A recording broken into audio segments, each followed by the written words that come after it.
Assalamualaikum warahmatullahi wabarakatuh.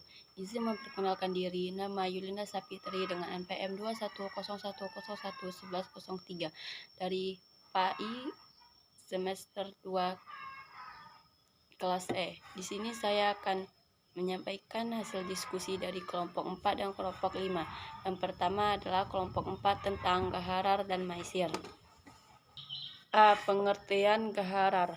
Secara bahasa, gaharar diartikan sebagai al-haq dan al-abir, yang berarti sesuatu penampilan yang menyebabkan kerusakan harta atau sesuatu yang munculnya menyenangkan, tetapi hakikatnya menimbulkan kebencian. Dengan kata lain, pengertian gaharar adalah suatu tindakan yang di dalamnya diperkirakan tidak ada unsur kerelaan. Para ulama juga fikih mendefinisikan gaharar sebagai berikut. 1. Menurut Hanafiyah, gaharar adalah sesuatu yang tersembunyikan akibatnya. 2. Menurut Malikiyahnya, gaharar adalah sesuatu yang diragukan antara aman, bebas, dan cacat, dan rusak. 3. Menurut Syari'iyah, gaharar adalah sesuatu yang tidak diketahui urusannya dan tersembunyi akibatnya. 4. Menurut Hanabilah, gaharar adalah suatu di antara dua hal yang salah satunya tidak jelas. Sedangkan maisir memiliki arti sesuatu yang mengandung unsur perjudian. Bahkan Sahara memandang bahwa apabila memiliki harta yang lebih akan tetapi digunakan dengan cara yang dilarang oleh Allah Subhanahu wa taala. Jadi maisir adalah bentuk dari perjudian pada masa jahiliyah di Arab dengan menggunakan azlam atau bahkan dengan menggunakan qidah dalam sesuatu. Jadi maisir adalah bentuk dari perjudian pada masa jahiliyah di Arab dengan menggunakan azlam atau bahkan dengan menggunakan qidah dalam sesuatu. Adapun landasan hukum gaharar dan maisir. Gaharar adalah tindakan yang dilarang dalam Islam karena Al-Quran dengan tegas melarang semua tindakan transaksi jual beli yang mengandung unsur kecurangan dalam segala bentuk. Landasan hukum gaharar. Surah Al-An'am ayat 152 menjelaskan, dan apabila kamu berkata maka hendaklah kamu berlaku adil, kendati pun ialah kerabatmu. HR Bukhari Muslim bersabda, Rasulullah SAW melarang jual beli yang mengandung gaharar. Surah An-Nisa ayat 29 yang berbunyi, janganlah kamu saling memakan harta sesamamu dengan jalan yang batil, tidak benar, kecuali dalam perdagangan yang berlaku atas dasar suka sama duka di antara kamu. Adapun landasan hukum maisir di dalam surah Al-Baqarah ayat 215 yang artinya, mereka bertanya kepadamu tentang khamar dan judi, katakanlah pada keduanya terhadap dosa besar dan beberapa manfaat bagi manusia, akan tetapi dosa keduanya lebih besar dari manfaat, dan mereka bertanya kepadamu apa yang mereka nafkahkan, katakanlah yang lebih dari keperluan. Demikian Allah menerangkan ayat-ayatnya kepadanya agar kamu berpikir. Di dalam ayat tersebut pengharaman tidak disebut dengan jelas, akan tetapi melalui sindiran, dan setelah itu turunlah ayat yang mengharamkan khamar serta judi maisir di surah Al-Maidah ayat 90-91.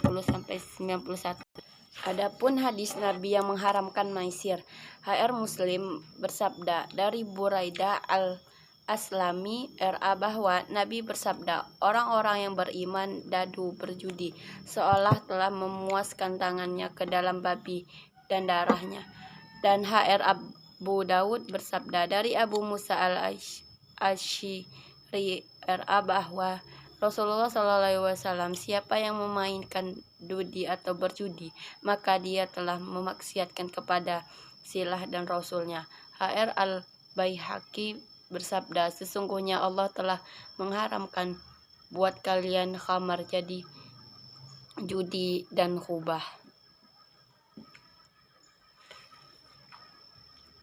Adapun hukum yang terkait di dalam judi maisir. 1. Haram memainkannya. 2. Haram memakan hasilnya. 3. Haram jual beli alat judi. 4. Makruh memberi salam kepada penjudi. 5. Penjudi tidak diterima kesaksiannya. Dan 6. Penjudi dihukum ta'zir. Adapun macam-macam gharar dan maisir. 1. Al-gharar al-yasir ialah ketidaktahuan yang sedikit dan tidak menyebabkan perselisihan di antara dua belah pihak, serta keberadaan ketidaktahuan ini dimanfaatkan dikarenakan tidak merusakkan akad. Para ulama juga sepakat memperbolehkan hal ini karena alasan kebutuhan seperti jual beli rumah tanpa memelihara pondasinya karena tidak terlihat di dalamnya, dan jika melihat sama saja membongkar hal ini merusak rumah tersebut. Yang kedua, gharar al-atsir atau al-fahisyah ialah ketidaktahuan yang banyak sehingga dapat menyebabkan perselisihan di antara dua belah pihak dan keberadaan tidak dapat dimanfaatkan dalam akad. Hal ini dikarenakan dapat menyebabkan akad menjadi batal karena syarat syah akad adalah objek akad harus diketahui agar terhindar dari perselisihan di kemudian hari. Dan yang ketiga, al-gharar al-mutawasit ialah gharar yang keberadaannya diperselisihkan oleh para ulama.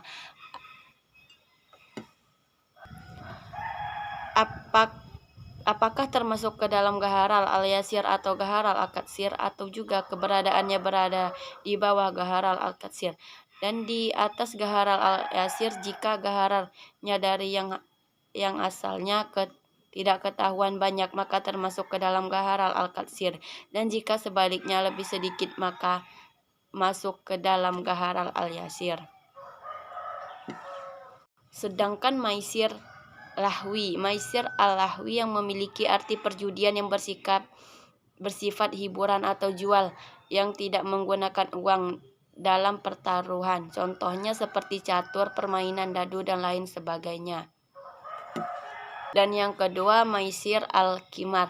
Maisir al-qimar yang memiliki arti perjudian yang bersifat taruhan dan cara ataupun aturannya tidak lazim digunakan orang dalam berjudi. Oleh karena itu, para ulama sependapat untuk mengharamkan jenis judi yang kedua ini. Adapun contoh praktek gharar dan maisir dalam muamalah perbankan gharar. Di dalam perbankan dikenal dengan sistem bunga yang dikenakan atas semua transaksi, baik transaksi kredit maupun deposito. Biaya bunga yang dihitung adalah jenis gharar yang mempertukarkan kewajiban antara satu pihak dengan pihak yang lainnya. Dan yang kedua, asuransi. Peserta asuransi pemegang polis dan perusahaan kontrak yang dilakukan dibuat berdasarkan pada ihtimal atau pengadaian semata. Dan yang ketiga, bursa. Pasar saham yang banyak ditemukan di setiap transaksi seperti transaksi dalam pasar saham yang sebagian bukanlah jual beli yang sebenarnya karena tidak mempunyai unsur serah terima antara kedua belah pihak yang melakukan transaksi. Padahal transaksi itu serah terima barang dagang serta pembayaran sah satu dari keduanya. Itulah materi tentang bab 4 yang gharar dan maisir. Di sini saya akan melanjutkan bab 5 tentang teori akad. Pengertian akad. Secara kamus bahasa Indonesia, akad berarti perjanjian atau kontrak. Dalam bahasa Arab, akad berasal dari kata akada, yakidu, akdan yang sinonimnya 1. Ja'ala qudatan yang artinya menjadikan ikatan. Dan yang kedua, akada yang artinya memperkuat. Dan yang ketiga, lazima yang artinya menetapkan. Adapun pengertian akad menurut para ahli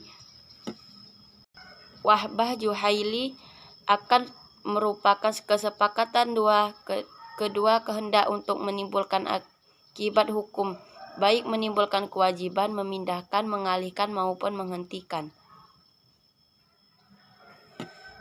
Dan yang kedua, Ibnu Abidin, akad dengan pertalian antara ijab dan kabul sesuai dengan kehendak syariah yang berpengaruh pada objek perikatan. Jadi, Akad adalah gabungan dari ijab kabul yang menimbulkan suatu hukum. Ijab adalah penawaran oleh salah satu pihak dan kabul adalah tanggapan atas kesepakatan yang dibuat oleh kedua belah pihak sebagai tanggapan atas tawaran pihak pertama. Adapun syarat dan rukun akad. Agar suatu akad menjadi sah, maka harus memenuhi rukun-rukun yang menjadi esensi akad. 1. Al-akid, orang yang akad. Akid terdiri dari dua pihak, yaitu penjual dan pembeli. Al-akid harus memenuhi beberapa syarat, yaitu al-sat'a abliyah, ahli akad. Ahli akad ada dua, yaitu ahli wajib, yaitu kelayakan seorang yang menetapkan kepastian yang harus menjadi haknya. Ahli wajib pemilik unsur, yaitu unsur ijab, kelayakan untuk mengambil hak, dan unsur salabi, kelayakan untuk memenuhi haknya.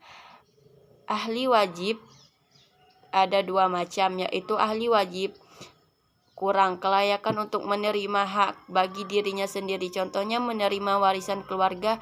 Ahli wajib sempurna, kelayakan untuk menerima hak dan memenuhi kewajiban, contohnya seorang bayi yang baru lahir sudah dikenakan membayarkan zakat. 2. Ahli ada adalah kelayakan seorang untuk memenuhi kewajiban yang telah ditetapkan, syarat seperti sholat, puasa, zakat, dan haji. Ahli ada dibagi menjadi dua, yaitu ahli ada kurang, kelayakan seorang untuk memenuhi sebagai kewajiban, tidak pantas memenuhi kewajiban lainnya. Dan yang kedua, ahli ada sempurna, kelayakan seorang yang telah mencapai usia baligh. Dan yang kedua, al-wilayah, kekuasaan. Wilayah merupakan sebagai hak dan kewenangan seorang yang mendapatkan legalitas sara untuk melakukan transaksi atau atas sesuatu objek tertentu. Al-wilayah dibagi menjadi dua macam, yaitu 1. Asli atau al-asliyah, orang yang berakad, dan yang kedua pengganti, an-niyabah, seorang yang diberikan kekuasaan oleh orang lain mengurusi orang lain. Ada dua macam pengganti, yaitu pilihan ikhtiyariyah dan dua paksaan, al-izbariyah. 2. Ma'aqud alai, suatu yang diakadkan. Ma'aqud ialah merupakan objek atau benda yang akan diakadkan dan bentuknya nyata. Ahli fikih menetapkan ada 5 syarat objek akad, yaitu harusnya adanya miqud Allah di saat akad. 2. Maqud Allah harus sesuai dengan ketentuan hukum syara atau masyir. Dan yang ketiga, dapat diberikan waktu akad. 4. Ma'aqud Allah harus diketahui oleh orang yang akan berakad. Dan yang kelima, ma'aqud Allah harus bersuci. Dan yang ketiga, syihat al-akad merupakan ijab dan qabul. Ijab adalah merupakan permulaan kalimat yang diucapkan oleh salah satu pihak sebagai gambaran keinginan untuk melakukan akad. Sedangkan qabul, penerimaan, merupakan kalimat yang diucapkan setelah adanya ijab. Pada masa sekarang ini, pengambilan ijab kabul merupakan pertukaran suatu benda dengan yang lainnya, sehingga terkadang penjual dan pembeli tidak berpendapat secara langsung. Syikat ijab dan qabul di dalam akad bisa diungkapkan dengan beberapa cara, diantaranya 1. Akad dengan ucapan lafal.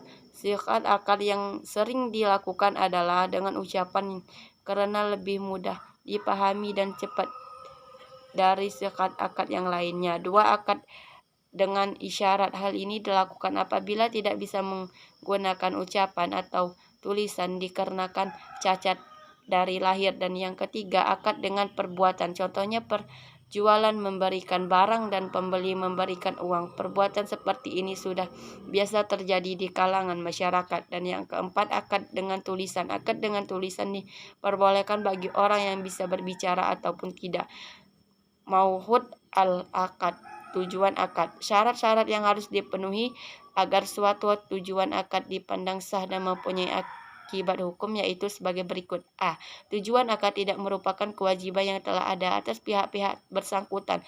Tanpa akad yang diadakannya. B. Tujuan harus berlangsung adanya hingga berakhirnya pelaksanaan akad. C. Tujuan akad harus benar atau syarah. Adapun macam-macam akad berakhir akad. Jika dilihat dari kebahasaannya, akad dibagi menjadi dua bagian, yaitu akad sahih. Akad sahih merupakan akad yang sudah memenuhi hukum-hukum syarat dan syarat-syaratnya. Para ulama Hanifah memecahkan akad sahih dalam dua macam, yaitu akad nafis sempurna untuk dilakukan, yaitu akad yang dilakukan dengan memenuhi rukun dan syarat dari akad dan tidak ada penghalangan untuk melakukannya.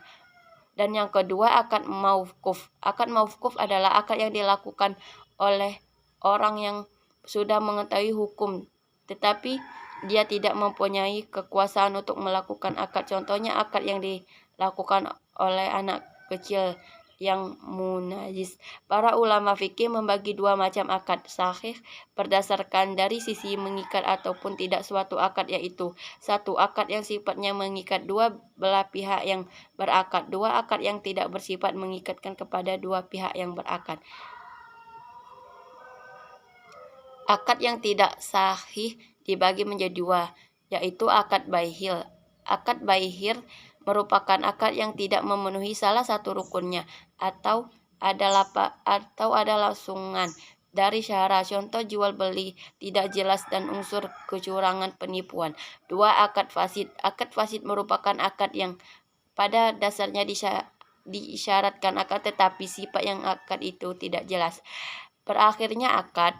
A. Masa berlaku akad sudah berakhir jika akad tersebut tidak memiliki batas waktu. B. Dapat dibatalkan oleh pihak yang berakad tersebut sifatnya tidak mengikat. Dan yang C.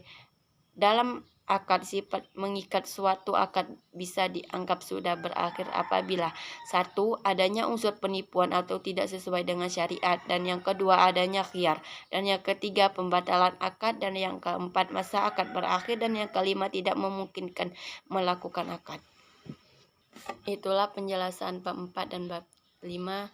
Apabila banyak kekurangan, saya mohon maaf, dan kepada Allah saya mohon ampun. Saya akhiri. Wassalamualaikum warahmatullahi wabarakatuh.